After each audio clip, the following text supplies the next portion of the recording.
and gentlemen, welcome to the Real Estate World Podcast. And we're back, baby.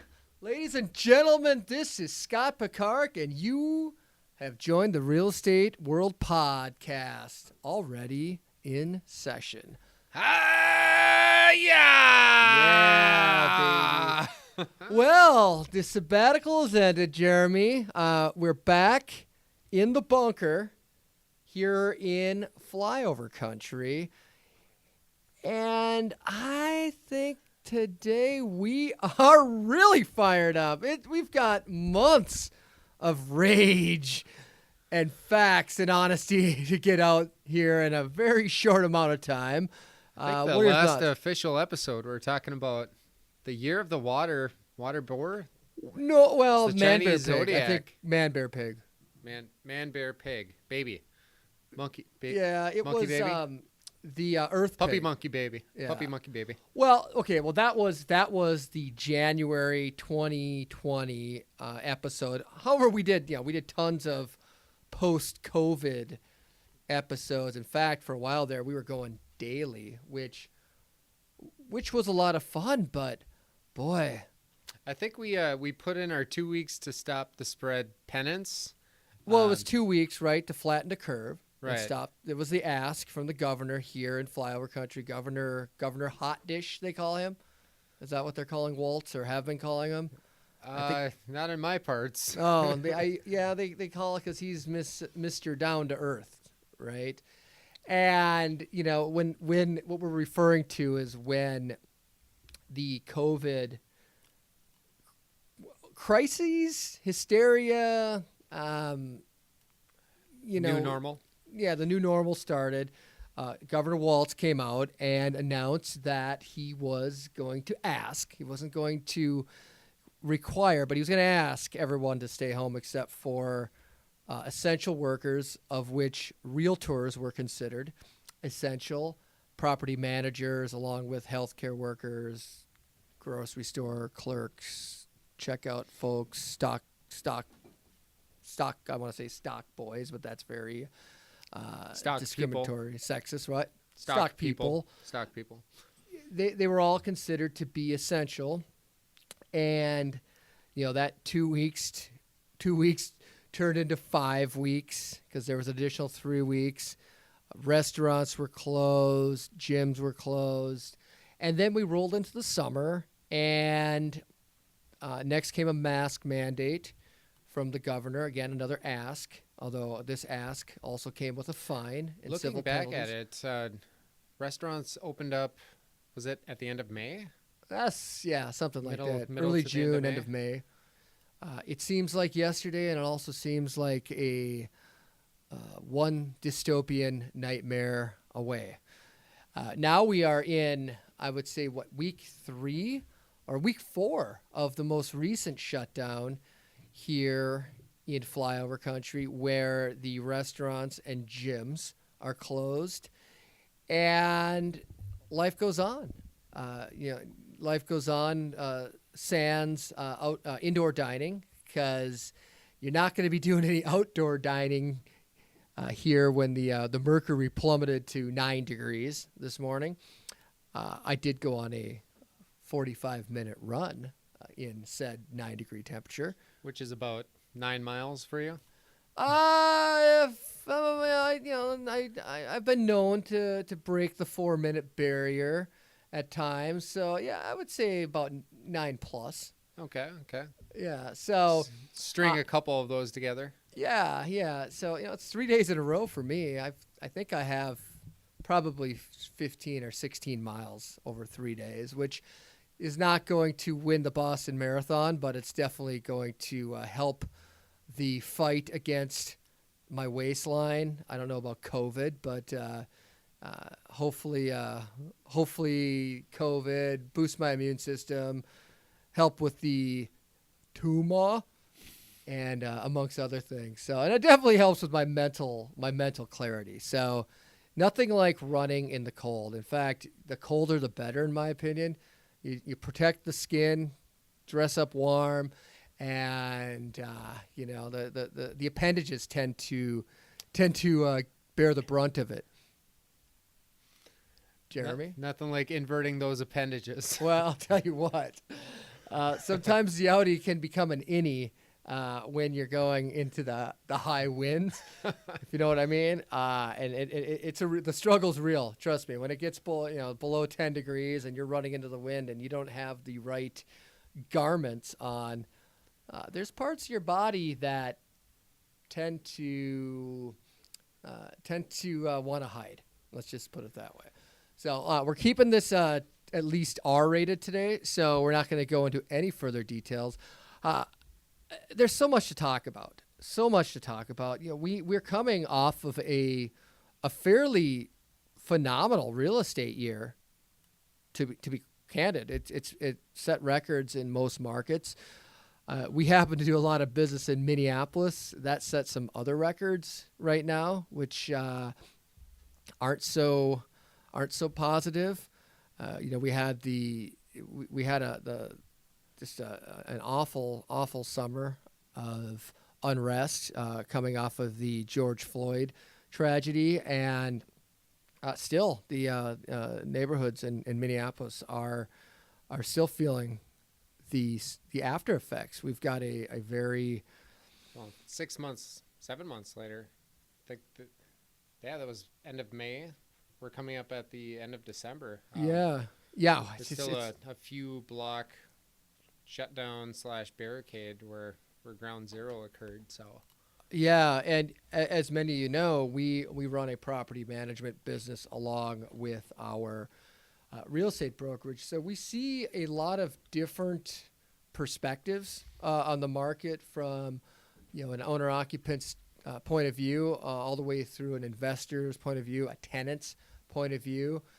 We did get a very kind of a sad message over the weekend from one of our prospects at one of our no longer available rental listings. And the gist of it was that this individual was looking to move out of Minneapolis, a city that I love. I was a resident of Minneapolis for almost 20 years. Still, we do business in the city, I would say, on a daily basis. We have several hundred units we manage in Minneapolis. I own them. There's a lot going on in that city right now, and I'll read a little bit of the comments from this inquiry. But I saw your house for rent and would love to learn more. The house was in a suburb. I won't disclose the location because we like to keep those confidential, just like the location of our bunker. And she said, we are looking, my wife and I, plus a friend. Wait, I didn't see that the first time. My wife and I, plus a friend. These sound like fun people. Are looking. Maybe we just had a unit open up. Yeah, I think we might have an. All right, out of the gutter. Anyway, we're looking to rent starting in February, March. We currently own a house in South Minneapolis, and unfortunately, our neighborhood has become less safe as of late. So we're looking to sell our home and rent for a year or two before buying our next home. Wow. So, unfortunately, we have tenants who are emailing us, calling the neighborhoods they live in autonomous zone, and this bothers me. This personally bothers me. It affects me because I happen to love that city. I love Minneapolis. I have loved it. I've enjoyed it thoroughly throughout the years. But it kind of plays into the narrative or the age-old axiom, would it be, that, well, let me take a step back. There's a running joke. Minneapolis has some issues with plowing the roads.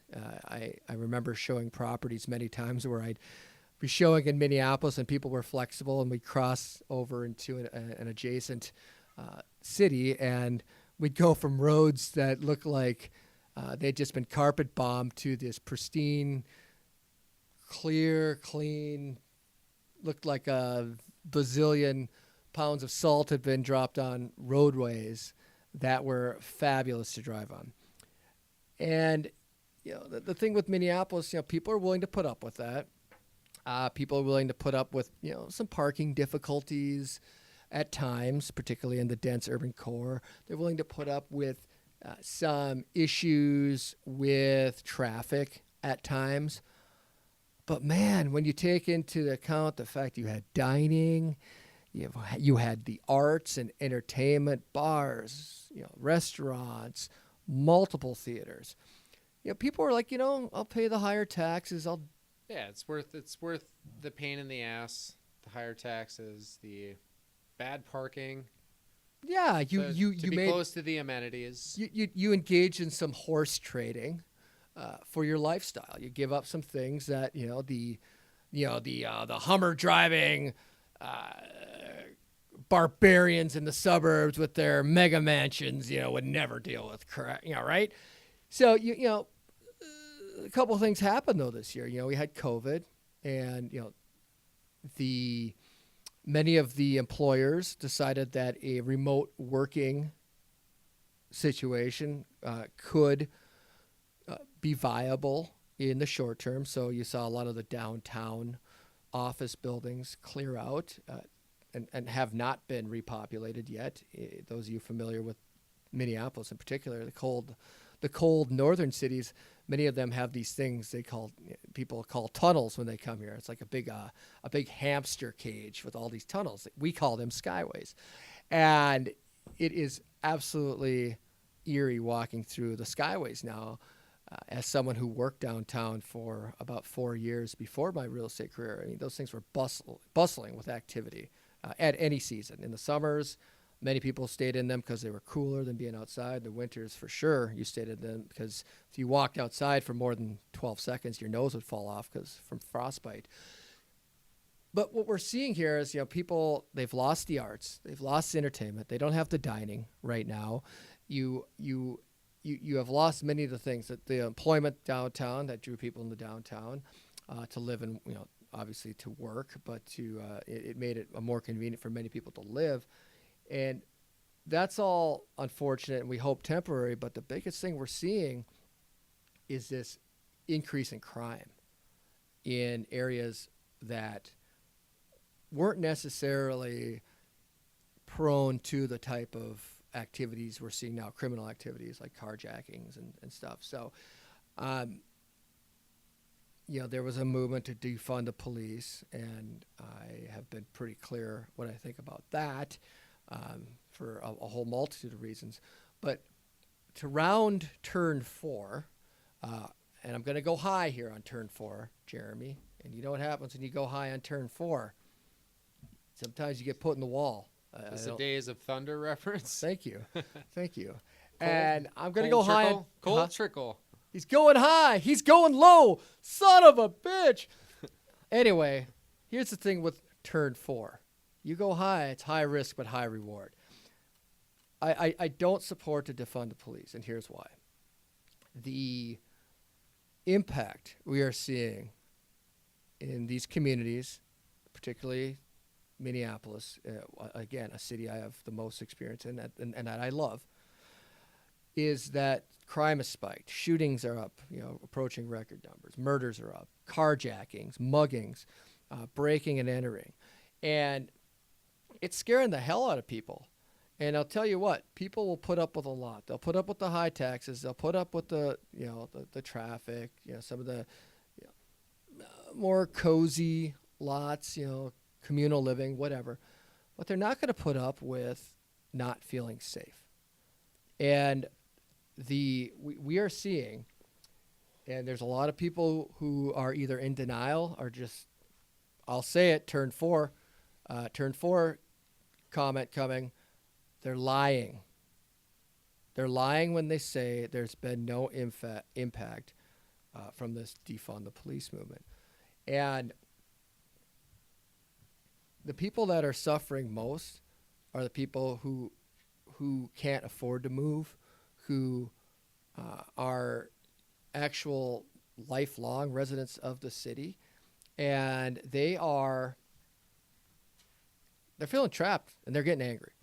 And I'm going to do my part to make sure that we can restore some order to the city that I love and get things back to some semblance of normal, or better yet, make it better than normal.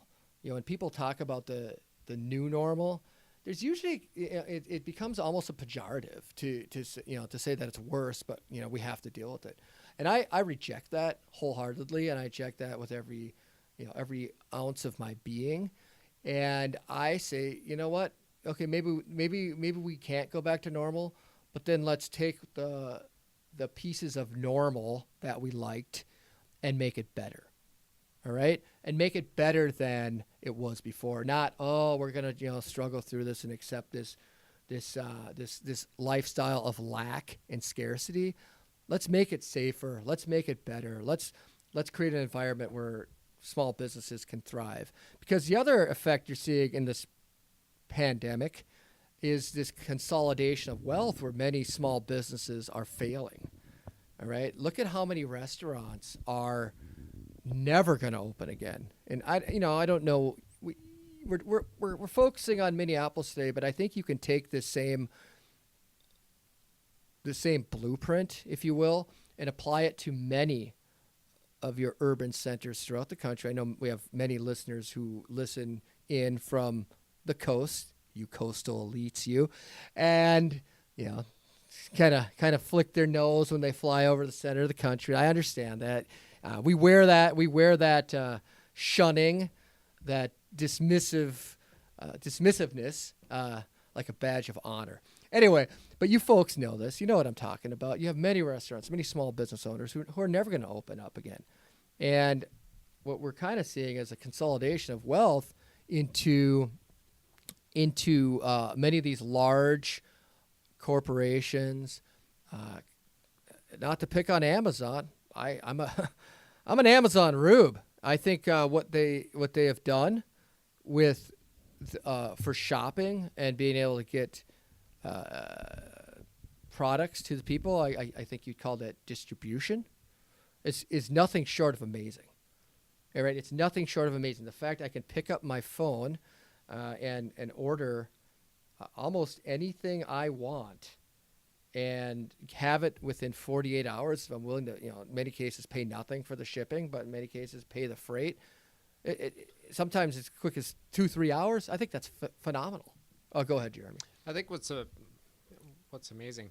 When did Amazon shipping go from postal service to their own trucks? Well, they're making the transition. They've effectively said they're doing it. Okay, so that's in process. Yeah, they're not 100%. They're nowhere close to 100% there, but they're getting there. More and more, you will see the method of delivery will be the Amazon truck versus the postal service, FedEx, UPS. And dirty little secret on that.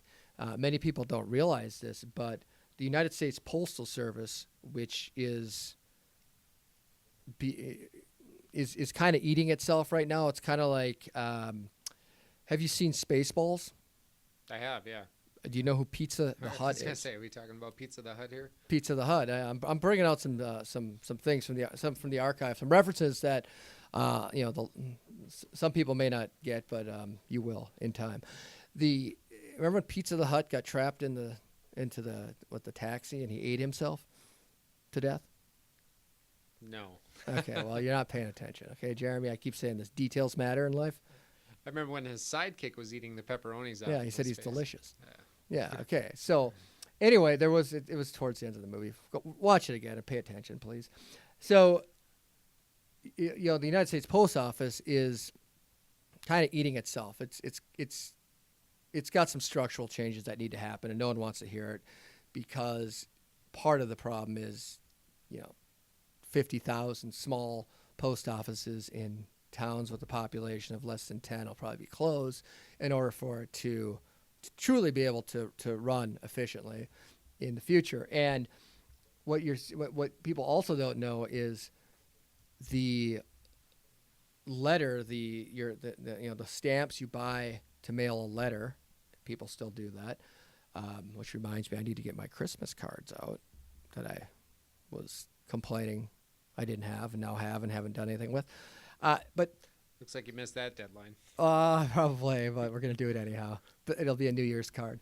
It's kind of a non-denominational card I'm sending out.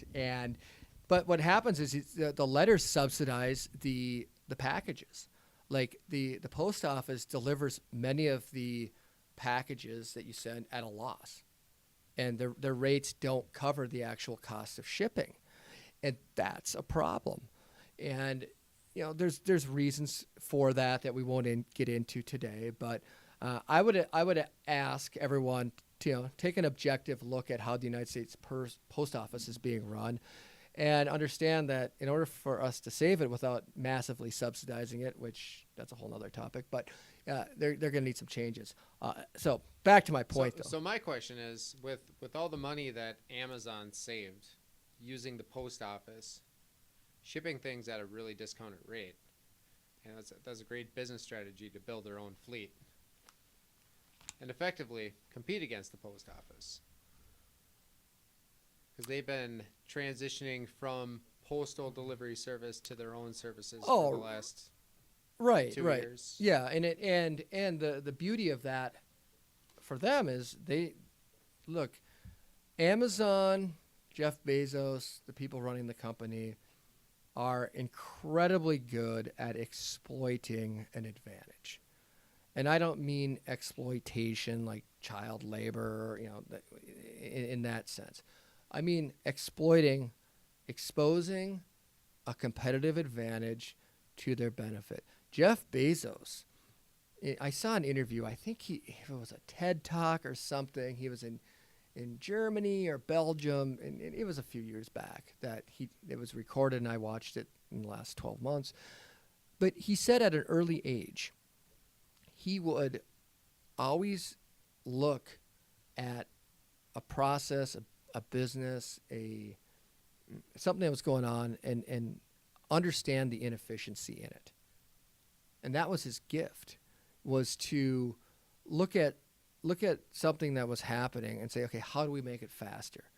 It's like the Ray Kroc and McDonald's. They industrialized the dining experience, right? When you look at it, and I've never worked at McDonald's. This is coming secondhand, but I know it to be true because I fact checked. Love those guys. Yeah, real true fact check, non-political, and the fact is they have everything down to a science. It's a system. How do we, they don't want wasted steps. What do we sell the most of? The most combination: French fries and hamburgers. So let's set our restaurants, our kitchens up to make that process efficient.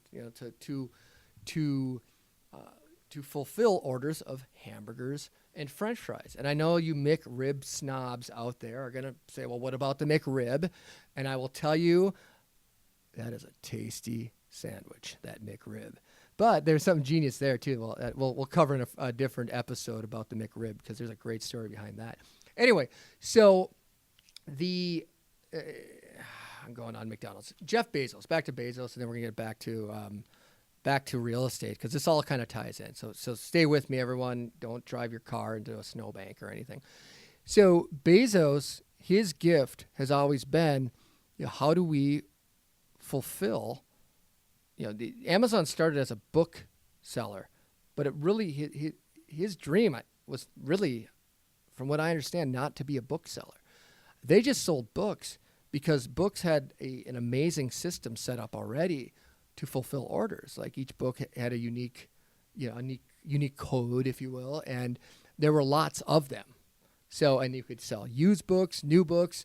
I mean, I'm looking around my office. I have probably 200 books, either stacked on a shelf neatly or in piles around me, of which I might have read 10% of them.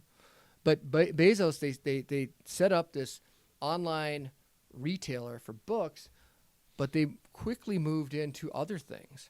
And now, what's the latest? They're moving into pharmaceutical products?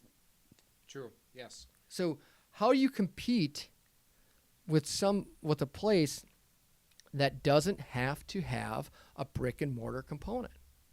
Now, you can say they do have Amazon stores that are coming up. And I think they're testing them out in a few major markets. I know they are. And how do you compete as a retailer with them if you have to pay rent, overhead for, and usually these rents in these retail locations are astronomical, right? Like if you want to sell a widget, you want to put your store where the other people are selling widgets.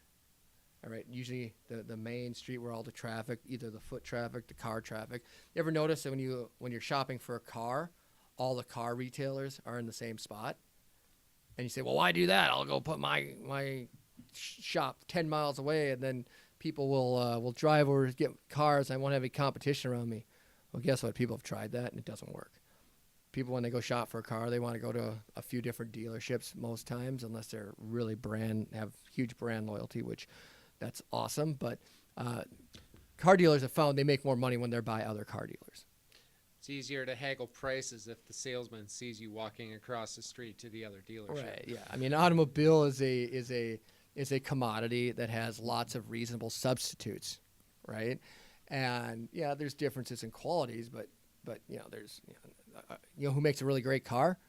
Kia makes a great car. Hyundai makes a great car, and a car with a great performance record, a car that has a great warranty, a car that's actually, if you look at the value, look at your automobile rating systems, car and driver, whatever you want to go to. But many times the Hyundais and the Kias are ranked really high. In a lot of cases, higher than like the Toyotas.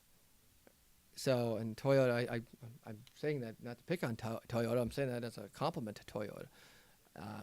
So, anyway, so what happens? Boy, we are going a far afield here. However, to bring it back, post office, Amazon, real estate. What happens when Amazon gets into a market segment? You basically, if you are selling books, what happened to the book retailers here in the United States? Well, really worldwide over the last 20 years. They've largely gone out of business. I can only name one that's still in business. Barnes & Noble. Are they still in business? I think so. You're right, yeah. But they're closing stores. Look at what's happening to, another example would be Toys R Us. I think they're trying to relaunch the brand right now. However, they died a swift death a couple of years ago, which really, really saddens me because, boy, walking through a Toys R Us store, even as an adult with the mentality of a 13-year-old boy, it was an amazing experience. It was a spiritual experience to go and see all these toys. And it was sensory overload, even for me as an adult.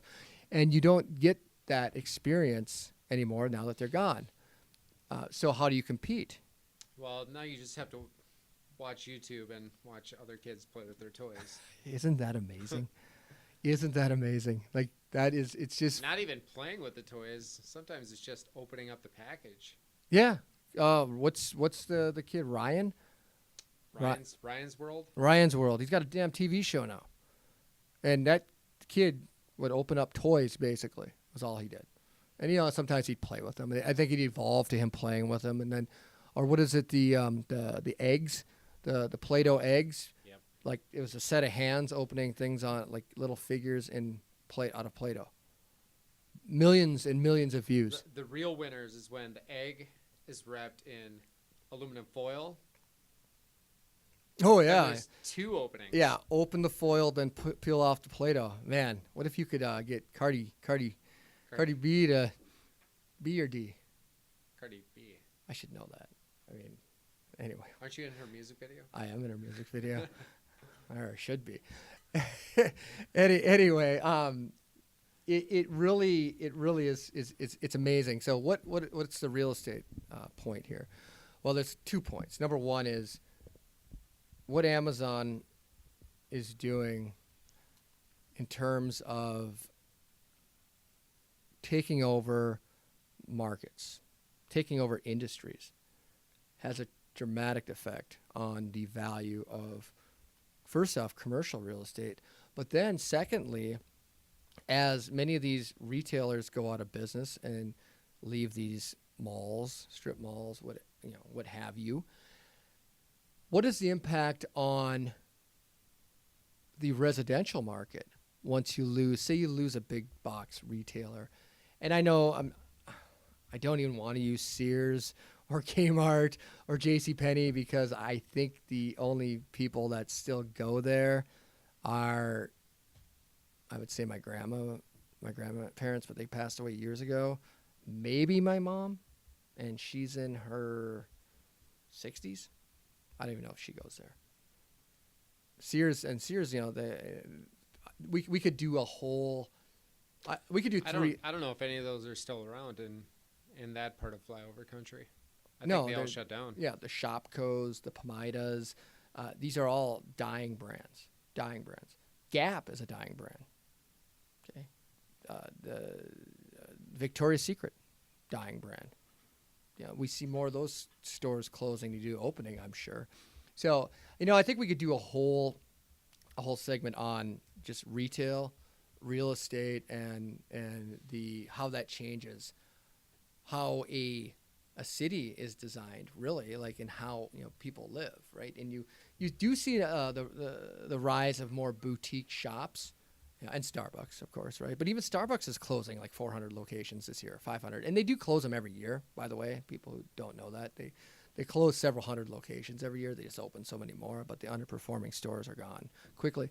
But what's going to happen now? You have retailers going out of business because of Amazon. You have, or you could say they're poorly run. I don't know, like, Or the shutdowns. because of the shutdowns. You have how many restaurants are closing because of the shutdowns and the forced to just do takeout. I'm sorry, like, there are some crazy people out there who would say, well, you can just do takeout. Okay, unless you're Domino's Pizza or a pizza joint, McDonald's. Some foods travel well for takeout. Yeah, Chinese food travels The well. problem with buying a $15 burger at a nice restaurant is when you get home, it looks and tastes really similar to a McDonald's burger. Yeah, exactly. It's you got a soggy bun, Cold meat. soggy lettuce. Well, and in most cases, $15 is a deal. Yeah, these takeout for these restaurants. because then you feel you have tax, which can be astronomical in some of these urban cores, and then you also have gratuity. Even if you're dating takeout, you feel obligated. And if you get Bite Squad or Uber Eats or whatever the delivery fee will end up being, and it's just not the same experience. I'm going to spend $15 to $20 on a burger, and I'll tell you, most of these burgers where they're charging that, heck, even the cheap places, even the dive bars are charging $10, $12. I used to think $15 burger was the outlier. That's kind of middle of the road. But I want that thing coming out piping hot, and I want to be able to burn the roof of my mouth with the cheese. And the French fries, which you probably shouldn't eat, but the French fries better be hot and crispy with just the right amount of salt. And a pool of lard on your plate. Yeah, you're dang right. I mean, if I'm going to have a heart attack, I'm going to enjoy having it. At least I'm going to enjoy the road to the heart attack. So it's true. Like, what, you're not going to get you're not going to go get a steak to go. I guess maybe oysters you could pull off. I don't know. Like a salad, even a salad. You put it in a bag with a bunch of other hot stuff, unless it's packaged perfectly, and then, but if you're paying $12, $15 for a salad, it just kind of defies logic a little bit. And I fear what's going to happen if they're shipping the vaccine this week. I don't know if everyone's planning to take that or not, but I looked at some of the side effects. It's kind of not that exciting, but Already ugly enough. yeah, I'm ugly enough. I don't need to. Don't need my face half frozen. I'll let everyone make their own decision there. I am in the process of making a decision, so I'm not going to tell you if I'm going to do it or not. How about we leave it at that? And I think I don't know where this ends, but I will tell you the speed in which things have been shut down, the swiftness in which opposing point of views, an opposing point of view is censored right now on some of the social media giants is really alarming to me. And I don't pretend. I'm not. Hey, guys, do you realize I'm not a doctor? I don't know if I've ever told you that, but I'm not a doctor. And I'm not a scientist either. But I do understand the scientific method. I mean, 2 years in college, having my brother do my chemistry homework, you think I hadn't figured out a few things there. But that was only one semester, and it was only a couple assignments, and we were lab partners, by the way, Jesse. Yeah, there's a deep wound there. Anyway, I'll get his side of the story. Yeah, no, that's kind of the truth. So the fact remains that I value discourse. I value a difference of opinion. Even if I don't like it, I do value that, and I feel as if we're losing a lot of that right now. We've become so intolerant of other, an opinion that maybe we don't subscribe to, that rather than hear it out and best case scenario, maybe it modifies your thinking on your position, or at least helps you see things from a different point of view. Rather than engage in that, we silence it. And that's very dangerous. That is extremely dangerous. I challenge you all to look throughout history and see where that's happened in history and see how it ended. That's the challenge. And yes, what does this have to do with real estate? A lot. And we're going to get to that next episode, because today's about the rant, all right? And today's about being the little show with courage. And we're going to have some courage, and we're going to take some positions today. And I think you've probably heard them all already, but this maybe should have been my intro. But we're the show with courage, and we're gonna get to all this. In fact, next week we're gonna get to the big one, and what's happening with the big one. If you don't know what the big one is, no, it's not Jeremy's belly. Okay, all right, no fat shaming on the show, but he'd be the first to tell you that he is wearing the clothes I used to wear. Right, the shirt. Just the shirt. I gifted him some shirts because they were like almost new. Like I'd worn them once or twice, and I said, "You have to wear these because I'm too thin to fit into them now." I think this belt is yours too. Really? Oh no, I wouldn't say that out loud. Jeremy's a 10 years younger, heftier version of me. Anyway, and we're not fat shaming. He's my brother. If I don't pick on him, then I don't get to be his big brother. So, and if that offends you, I'm sorry, but I'm not really that sorry. You look like you have something to say. No, I'm good. All right. So next week we're going to talk about the big one, and that is the NAR lawsuit between Mr. Duckbill Platypus, the appraiser from Minnesota, and a lot of the NAR. Okay, I got to back up. I'm mixing metaphors here. The NAR was sued by the Justice Department, okay, for anti-competitive practices. There were two other class action lawsuits going on. One by a appraiser in Minnesota, which we've talked about a lot in the past, but those have not been solved. NAR and the Department of Justice did settle, and we're going to talk about that settlement next week and what that means to real estate professionals and to consumers. And frankly, you call me the Oracle, but it's exactly what I thought it would be. And if you go back and listen to the other episodes of the podcast, I think you're going to find that history will prove me right. And also, if you look at what I've said about COVID, I think if you listen to those earlier podcasts, history will also prove me right. So it's all about being right here, folks. It's about me being right, because I'm a narcissist and an egomaniac, and I'm never going to admit that I was wrong. Oh wait, maybe I was wrong about that. I do admit that I'm wrong occasionally. So Jeremy, you look like you have something to say. You have something to add. No.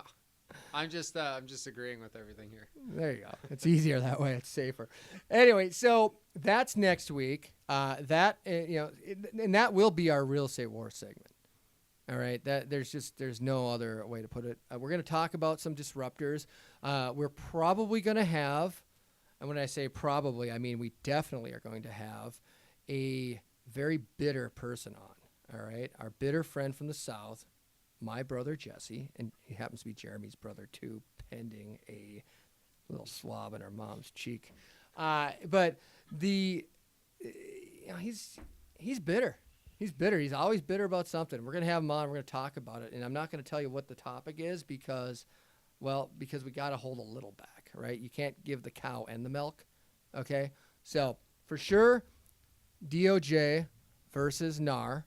Our brother the troll Jesse, who's bitter. And maybe something else. So with that, Jeremy, you have anything to add? Stay tuned. Stay tuned because it is the holidays. Merry Christmas, everyone. Happy Hanukkah. Whatever you celebrate, I will celebrate with you. Jeremy also will celebrate it with you. We are non-denominational when it comes to celebrating holidays. We'll celebrate them all. So with that, thank you very much. Thanks for hanging in there with us. Can't wait till this one publishes, and we might even go quicker than next week because I think next week will be. Yeah, it's going to put us close to Christmas. I think we might try to get a couple more episodes in, just maybe a special Christmas edition as well. So I think so. I think we need a warm up.